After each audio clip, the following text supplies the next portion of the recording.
ગુજરાતમાંથી હવે અનેક જગ્યાએથી એવા દ્રશ્યો સામે આવી રહ્યા છે કે જે તાલુકા પંચાયત જિલ્લા પંચાયતોમાં ટાઈ પડી છે એ જગ્યાએ આમ આદમી પાર્ટીના ઉમેદવારો પહોંચે એના પહેલાં જ એમની ધરપકડ કરવામાં આવી રહી છે, અપહરણ કરવામાં આવી રહ્યું છે, કોઈની સામે પોલીસ કેસ જૂના ખુલીને સામે આવી રહ્યા છે અને હવે એવું જ સામે આવ્યું છે દાહોદના ધાનપુરમાંથી।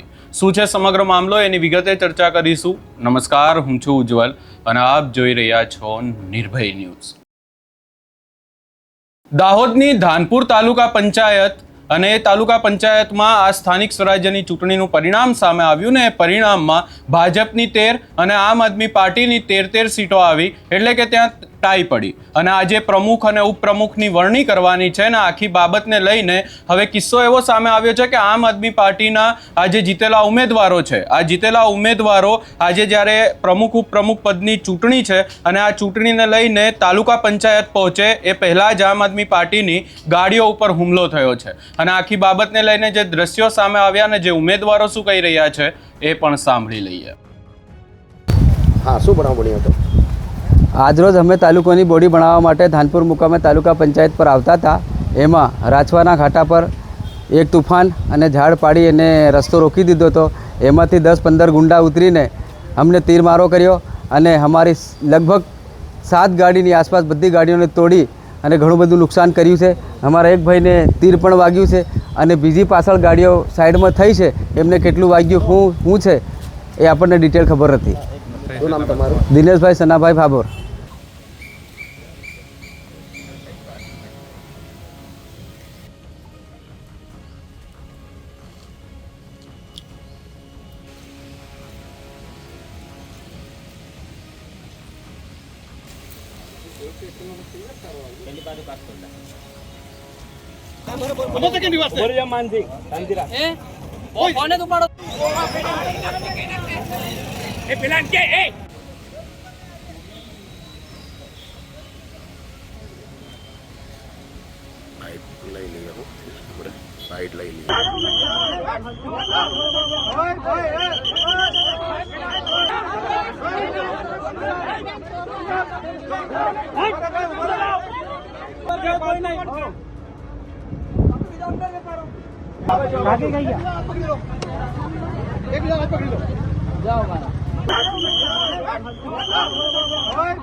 અહીંયા ખાસ કરીને આખી બાબતને લઈને જો વધુમાં ચર્ચા કરવામાં આવે તો વાસિયા ડુંગરી નજીક રસ્તા વચ્ચે આમ આદમી પાર્ટીના ઉમેદવારોની ગાડી ઉપર હિંસક હુમલો થયો છે।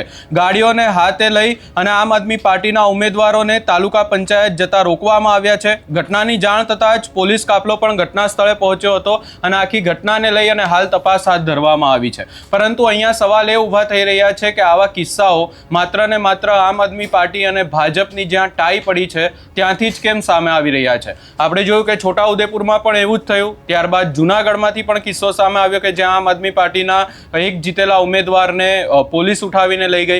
આ બીજો કિસ્સો દાહોદમાંથી સામે આવ્યો કે જ્યાં આમ આદમી પાર્ટીના કાર્યકર્તાઓ મતદાન કરવા માટે તાલુકા પંચાયત કચેરીએ પહોંચી રહ્યા હતા, એના પહેલાં જ એમની ગાડીઓ ઉપર હુમલો કરવામાં આવ્યો છે અને આખી બાબતે હવે જોવાનું રહેશે કે આગામી સમયમાં તપાસમાં શું ખુલે છે કે કોના દ્વારા હુમલો કરવામાં આવ્યો।